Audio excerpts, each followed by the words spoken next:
Good morning and welcome to my presentation. Today I'm going to present about Facebook and how you view other people, kind of how you interpret the posts and just what you think when you first see that post. So have you ever came across the time when you see a picture like this on Facebook, you see that there's a lot of partying going on and you know they're in college, so it's like, oh, what they should be doing really? Should they be doing homework or should they be partying? I know I've thought that. I know I've been home at nights doing homework while I see on Facebook the next day that people are partying. I'm like, oh, they were in my class. I know that they should be doing homework too. And that's how I interpret that post. And maybe that's not the right way to do it. Maybe it was interpreted right. But sometimes you just interpret the way you feel, and it's not the intentions that they want it to be. So I found this post that was posted during the debate before Trump was elected president. And it was posted by Weston Allenson, who said this. He's a Donald Trump fan, and he says this. Who is Donald Trump? Oh, he's only the man that gave up his billionaire comfortable lifestyle to travel state to state, spending lots of money, speaking to Americans and giving them hope while being humiliated by the media and the DNC with nothing but lies, all to save you, the people. I thought it was an interesting post because I know Weston is a big fan of Donald Trump. He knew that what he believed and he wanted the best for him. So I went to Weston and asked what his intentions were about putting this post on Facebook. And he says, my intentions were to bring about a fact that a man who happened to be wealthy saw a need and stood up to the challenge and what was right. My intentions were to also show that Trump doesn't need another house. He doesn't need another title. He doesn't need an extra income. Rather, he stood up to challenge the American government and prove that anyone can rise to become president. That the president isn't about parties or lobbyists, but rather the American people. I thought it was very interesting that he put that as that, and that was his interpretations. I personally didn't take that as myself, but I thought it was really cool that he thought that a president should become a guy who's not about the parties and lobbyists, but rather about us, which is Trump's thing, let's make America great again.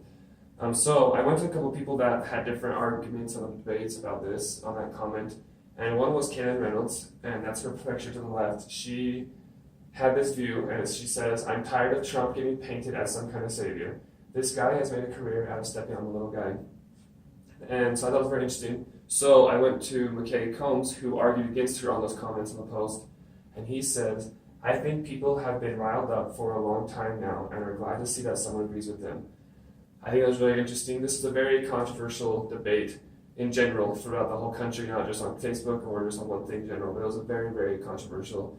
And so I thought their points were very interesting. So I went back to Weston and asked him what his thoughts were about those comments on that post. And he said, I was rather bugged by some of the comments saying that he still isn't losing anything by running, that he truly isn't sacrificing because he has tons of money and isn't spending a lot in campaign. I was bugged that people were overlooking the true message of the post regarding Trump's good intentions and focus on misunderstandings, scandals, and private history. He also stated, my reactions were also like, I know what I believe. I am firm with my decision to support Trump, and nothing anyone says will let me think otherwise.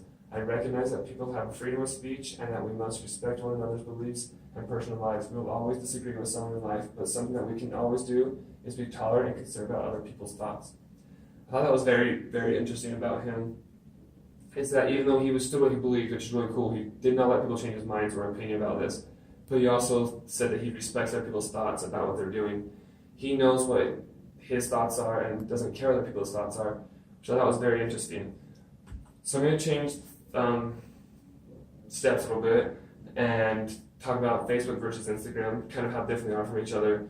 Because as we can tell, Facebook is very controversial. It's a very big thing where people can post something and people will debate and argue about it. There's always tons of comments on it. Whereas Instagram, as you can see if you have an Instagram, it's kind of very simple. You post a picture and people can comment, oh, how good this looks. But hardly ever will there be a post that gets put on there and then gets debated about. It's not usually like that, for the fact that you have to tag people if you want to argue against them, and that it's just harder doing that kind of stuff. But Facebook is so easily accessible and so easy to comment and just get things ready to go with it. So they're very, very diverse from each other.